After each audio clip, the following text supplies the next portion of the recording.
the startups and the small businesses should also feel free to ask for help where they need and not be afraid of pushing their ideas. I think the other thing that I have seen, just talking with a lot of startups and founders, is it's simply about resilience.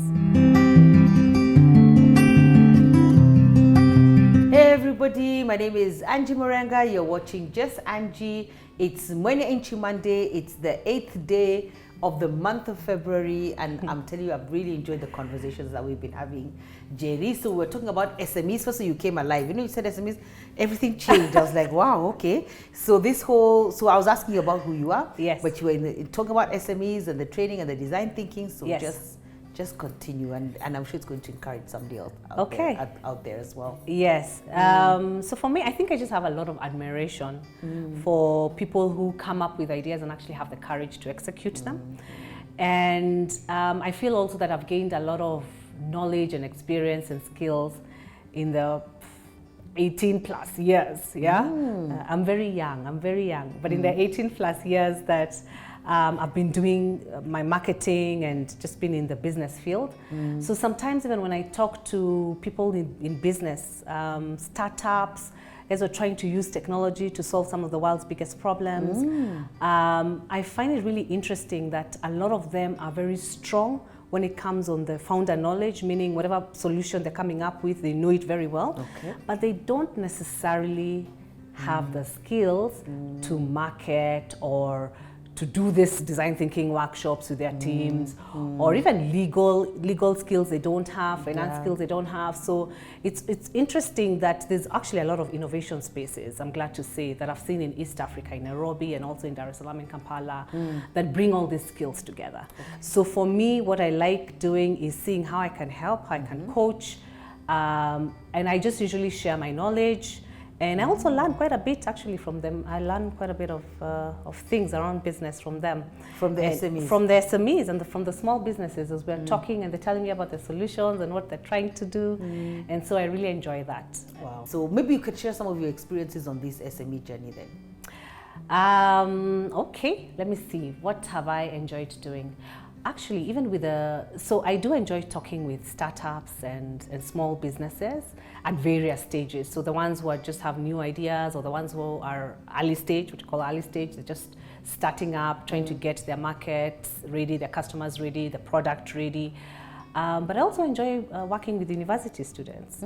So recently, and this is something that my current place of work has enabled me to do.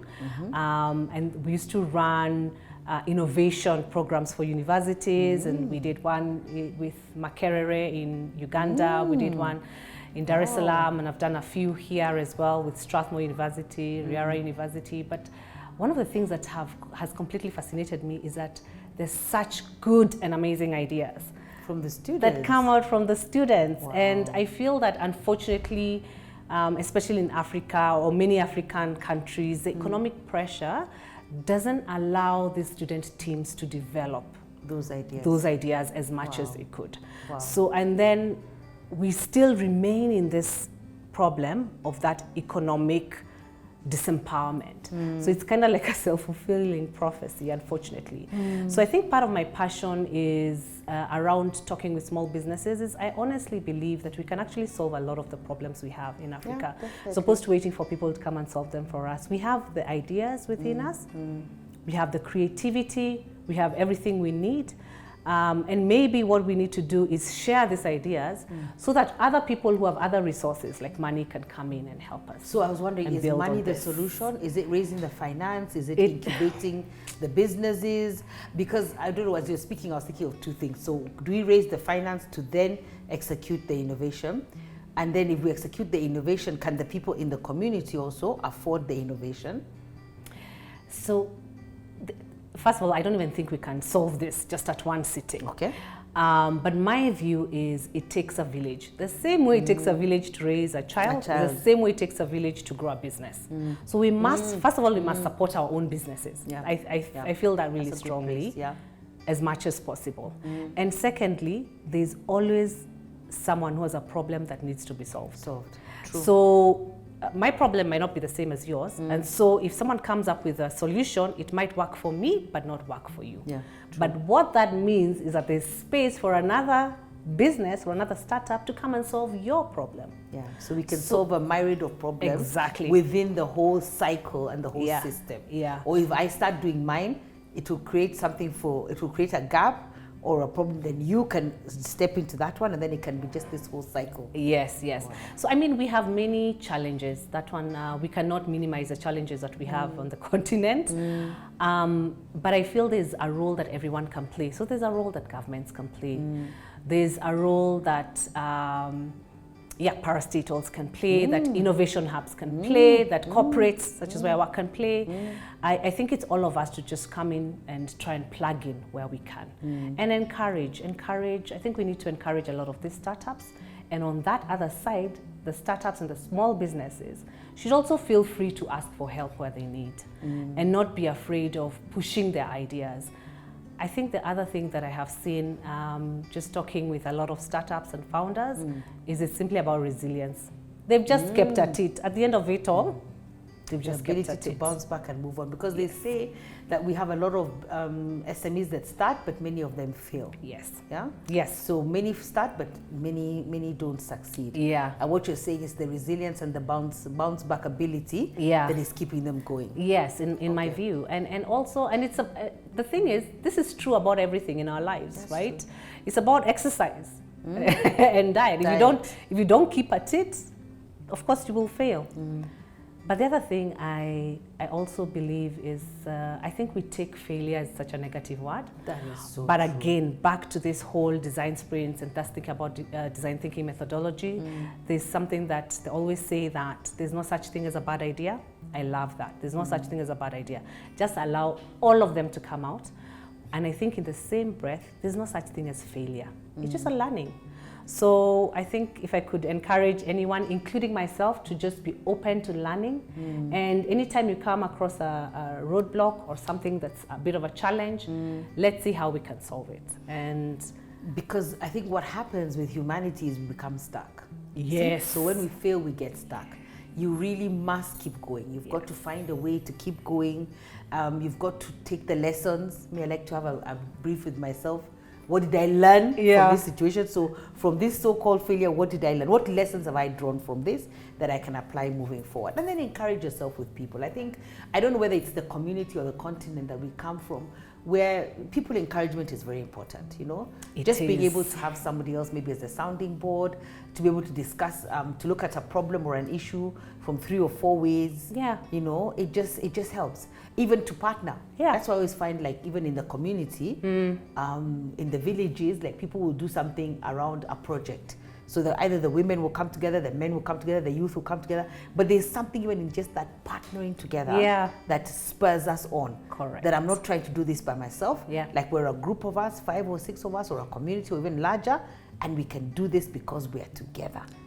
It encourages me. We spur each other on to be able to do it. I agree. Wow, I really pray. I don't know, what do you think for yourself is next in terms of you and all the design thinking, the SMEs and everything? What do you think your next is? I probably need to do a design thinking workshop with myself as well and invite all my friends and people who know me to do it. I really do feel that there's a space for me in this innovation arena. I can't quite place my finger on it, but I'm being open. Yeah. So I'm open. I'm open to seeing what opportunities are coming up. I'm open to having conversations. And I'm also appreciating the fact that not everyone is an entrepreneur, but everyone can plug in. So whatever you are into entrepreneurship and into the journey. And so for me, I'm also looking to plug in just where I can. Right now, I've offered myself to coach a few startups that some of my friends and colleagues who have incubation hubs or just innovation hubs have. So let's see how that goes. I think it's exciting because I think the future of the continent is in SMEs. I believe that. I don't know why. I sense that also the generation that is around now or about to take over, they are very driven, and very focused and very self-employed kind of people. So I think that works for them. You're right. That will work for them. So I really feel, and they say there's a youth bulge. Yeah. And it's here in this continent of Africa. Yeah. So I feel like really SMEs, the entrepreneurship space, that innovation, that technology, that design thinking, that's where we're going. Yeah. We don't have a choice. That's the way the continent is going. It is. And I think we have tried, I think there's another book I was reading, I think it's called The Paradox of Prosperity. Also very amazing book, but talks about, I think, how the culture of mobile technology came to be in this continent. And I love it because they're talking about innovation that changes culture. That it can't just be innovation. So there are people who are going to do innovation that changes culture. Yeah. So I don't know whether I'm allowed to say this, but I'm going to say it. Yeah. Like I think it's Mo Ibrahim who came, who told people overseas, I'm going to sell mobile phones in Africa. Yeah. They laughed till they lifted their feet off the floor. Yeah. They're like, you're mad. Those people don't have food. And they always sell mobile phones. Yeah. Well, guess who's laughing now? Yeah. So it's what I loved about that, the part I've written in that story, is that he came, he started a concept, and then I think other players now took it to another level, which I love. Like there's only a certain place he could get it, but he got people to buy buy mobile phones. Yeah. So this innovation completely changed the culture. Yeah. Because how are we going to? But now who doesn't have a phone? Yeah. Where in this continent, in which village, in which where, and there's somebody with a phone. So he changed the whole culture. So he started it. I think then he sold off the company. Then somebody else came. Other players came in and have really taken this whole mobile technology to another level. But what I like about it, it's that they talked about people digging wells and doing things like that, and they were not working. And what they're saying is, what works is innovation that changes culture. I'm still reading, but I'm so excited and so impressed. Yeah, yeah. I was going to say, and technology. Yes. So it's the technology, Yes. and there's so many new types of technology coming up, technologies coming up, and I feel I want to throw in, now that you've started a controversial conversation. Let's have a controversial conversation. I want to throw in the other group of women on the continent. I've sold it. The people other group of people on the continent that people need to focus on is women. Definitely. So I think also because if you look at cultural nuances or historical ideologies that have been there forever, there's been such structure and rigidity around what women can do.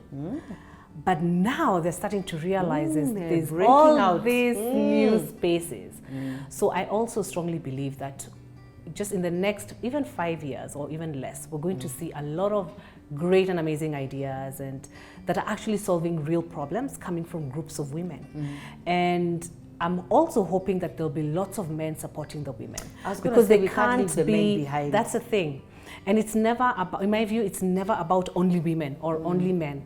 I think there's such diversity that comes when the two genders work together that I can't wait to see what will happen. And then incorporating another generation. I think we have to learn lessons from our generation, that we have to also incorporate the young people. Yes. We've got to incorporate the youth so that there is now what I sense is continuity and posterity. Not prosperity, but posterity. That it goes beyond us. Because I think we're going to have to get to a place, not I think, we must get to a place where we do what David said. We learn to number our days. We're not going to be here forever. There's a time we're not going to be on this continent, on this country, on this planet. Just align with that truth. Because it will help your thinking. And then I think that challenge. So the women can't leave the men behind. And then they can't leave the youth behind. And they can't leave the community behind. It's got to be community-based initiatives. And where I was going also with that story is that we've had a lot of NGOs who have come into this nation, try to change things, and it hasn't worked. So that's why I believe that now the solutions have to be homegrown. They have to come from within us.